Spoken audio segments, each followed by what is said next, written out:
Today I'm going to show you how to make these pumpkins using a bandana scarf. I actually saw something like this in a store and I thought it was such a clever idea, so I thought I'd give it a try. So now I'm going to show you how to make them. So the materials that you're going to need is a bandana. You can get them Five Below. I got these at Hobby Lobby for 99 cents. Each scarf can make 2 pumpkins this size. You could probably make smaller pumpkins if you want. I chose to do that size, and I'll explain why.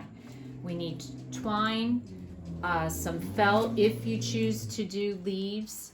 If you choose to do the little curlies, that's with pipe cleaners. And then I just got from my yard a stick, and you're going to cut those sticks into 2-inch pieces. I used a cookie cutter for my leaf stencil, but if you don't have this, just go online and print out a leaf stencil. And I made some bows with some ribbon, a pair of fabric scissors, a pair of wire cutters, and tacky glue. You'll also need some fill for your pumpkins. I did not put any rice in the bottom of mine. I had debated doing that, but I just did them with the fiber fill. And then either you can hand sew or you can sew on the sewing machine, and I'll explain what that is, but you'll also will need a needle because there is some hand sewing involved. And then some embroidery thread in the color of your scarf. I've matched mine. You wouldn't have to. You could do black, whatever you choose to do. That's for the lines.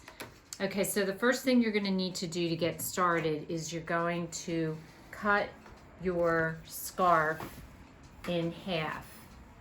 Now, I lined up my pattern, the one side to the other, because I wanted that in the middle. And you'll see the scarves are not made great, so they're not always necessarily even with each other.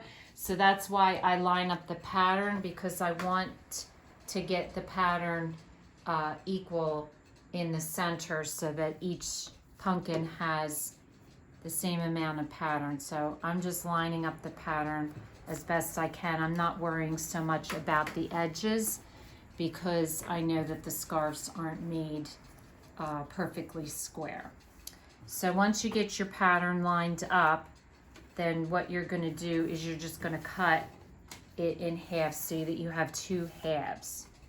And then once you have 2 halves, this is what it's going to look like. I have it folded in half then. That's what it's going to look like. And then what you do is you take your your insides and you fold it together so that the good side is on the inside.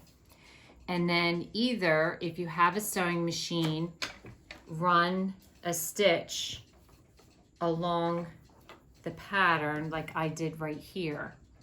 Now, if you stitch out here, somebody might say, well, why don't you stitch to the edge? If you do that, when you turn it around, this is going to be the side of your pumpkin. It'll be a weird green strip going along. So you want to sew right next to the pattern so that when you turn it around, it just continually has pattern all the way around the pumpkin, and you won't have that green solid strip. So once you have sewn a strip along here, it's then going to be like a tube. So then what you want to do is you want to take the bottom, and this is the bottom of your pumpkin. And I'll explain. I stitched one of my pumpkins right up close to the pattern, and I stitched one of my pumpkins down close to the edge. I prefer doing close to the edge, and that's what this one looks like. And you'll see how the solid is at the bottom and that this pumpkin is a little bit bigger. But notice the end, it's kind of just bunched here because it is close to the end. If you stitch close to the pattern, you're going to have pattern all the way down to the end, and your center is a little bit neater because you can gather that fabric up inside because there's a significant amount of it. But I prefer to stitch close to the edge. So what I do then is take my embroidery thread, and I take 3 strands to do this, and you want your string to be pretty good size because you're gonna weave it in and out of the fabric, and then you're gonna pull it tight. So you don't wanna run out of thread before you get all the way around your circle. So I use 3 strands. So you just want to divide it into 3 because it comes with 6.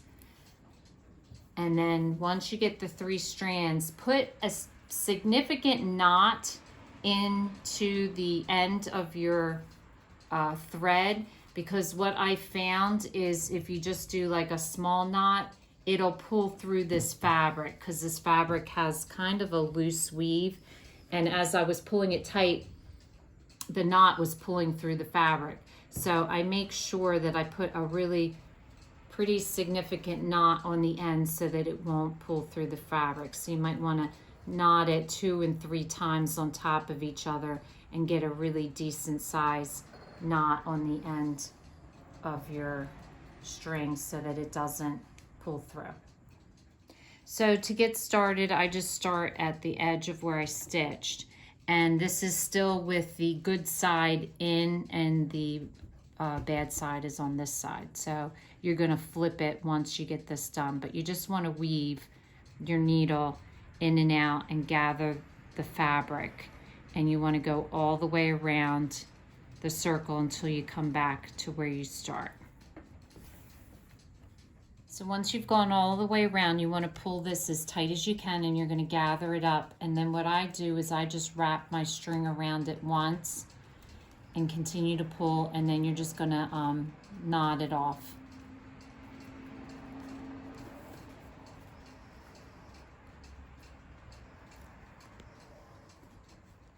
Now you're just going to flip your pumpkin right side out, and then you're going to fill it with the polyfill.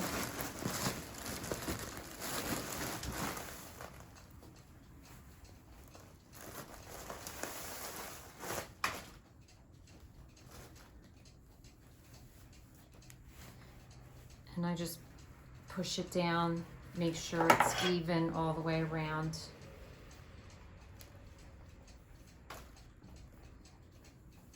I was surprised at how much it took. It takes a pretty good amount of polyfill. And I just make sure it's smooth all the way around. And then once you have it filled, you're now going to take your thread again, the same 3 strands with a good sized knot, and you're going to do the same thing on the top. You're going to go around, weaving in and out close to the top, and go all the way around again and pull it tight. So once you have it gathered all the way around, you're just going to shove the polyfill in, and again pull this as tight as you can, and then knot it off. So the next step you're going to do is you're going to do the lines that go here that make the pumpkin, and this time I'm using 6 strands of embroidery thread, and you're just going to knot it off. And you want your string, I'm a little worried I may not have made this long enough, but you want your string pretty long because I like to use the same string going around 3 times. So you just start by going through the top, and the only thing that I'm aware of when I'm doing this is where your seam is. I like to put a string right across the seam, then that way you don't even see that. So you're going to go around once and you pull it tight. And you come back to the top and put it through the center.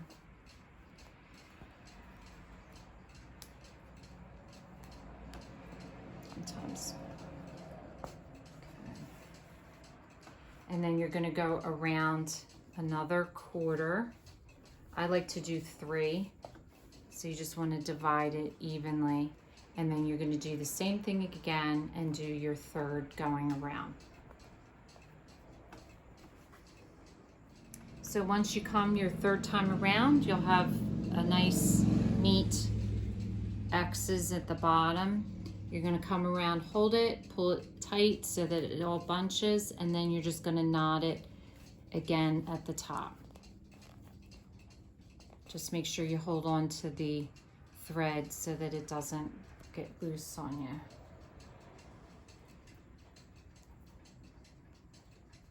Now to make the stem, you could just easily use a stick, which I have done for a lot of my pumpkins, and I think that looks cute. This time I wanted to try something new, so I got some twine and some tacky glue, and all you're going to do is put the tacky glue onto this stick and then just rub it around, make it nice and even, and then take the end of your twine, start it at the end. Once you get it started, it's easy. It's just getting it started can be a little tricky.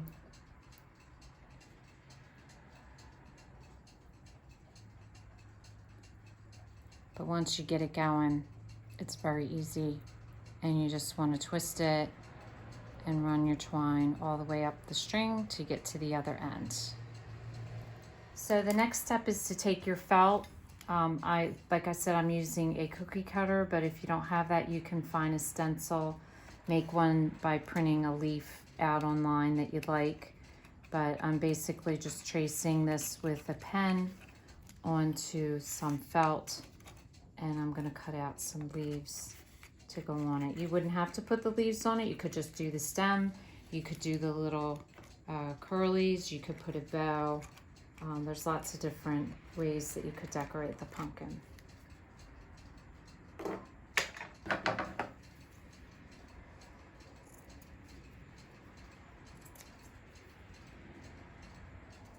Okay, so we have the leaves and the stems. So now I'm doing the little curlies, which is with a pipe cleaner, and I do half of a pipe cleaner.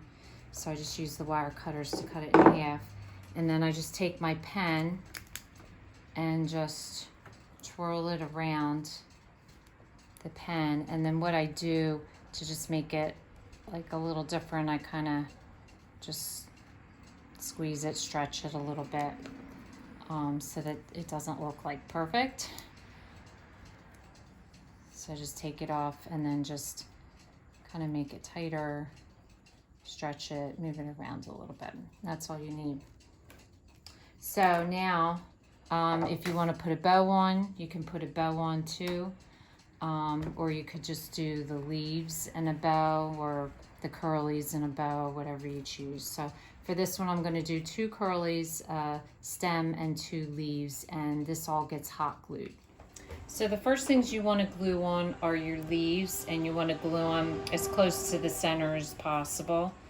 So just put a dab of glue. And then the stem, and I like having the stem because it allows you to have the leaf a little bit out further. So I just glue them like that, and then I'm going to glue my stem on top. You might need to hold it for a minute until it's secure. And then I usually have some glue sticking out, so if you do, I usually just stick one of the curlies right into that glue. And then if you don't, all you do is just stick a little bit of hot glue on the bottom of the other one, and then just stick that next to it, and then you just want to twist them out. And you have yourself a bandana scarf pumpkin. So this is a nice selection of pumpkins that you can have for your fall Halloween display. So if this is your first time watching, welcome, and please don't forget to subscribe. If you want to receive future notification of posts, hit the bell. And if you liked our video, please give us a thumbs up. Thanks for watching, and we'll see you again soon.